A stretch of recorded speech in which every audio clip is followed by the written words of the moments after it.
For today's video nga, nakita ko yung puno namin ng santol na may bunga.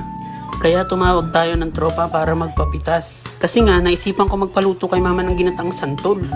Dahil nga once a year lang naman namumunga yung puno ng santol dito sa amin, syempre hindi natin palalagpasin matikman yung ganitong luto. At ayun na nga, luto na nga at titikman na natin yung ginataang santol. Sobrang sarap nito. Ayan, tignan nyo guys. Oh. Once a year lang ito nagbubunga, kaya titikman natin ito.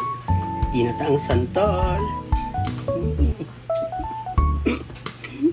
Napakasarap. Sarap, ang daming taba. Tapos sobrang anghang. Isa pa.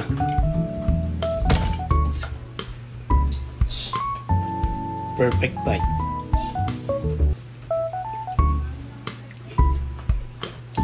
Sobrang sarap.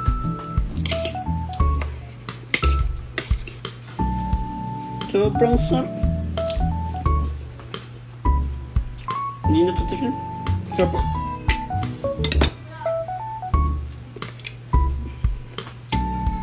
Ayan, tapos lagyan mo sa ibabaw ng kanin. Masarap ito, bahaw. Ayan, diba? Bahaw, bahaw, bahaw. 1, 2, 3. Minsan lang kami nag-uulam nito kasi once a year lang naman nagbubunga santol eh. Sa amin.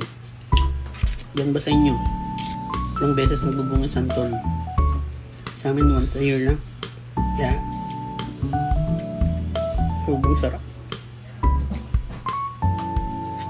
Ito mo nagmamantikang ginataang santol.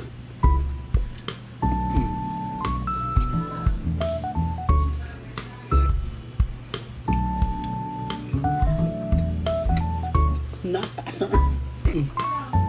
May sili-sili pa yan, oh. Pero di ko kakain yun, ang anghang. Okay na guys. Ginataang santol na maanghang. Try nyo to. Bye.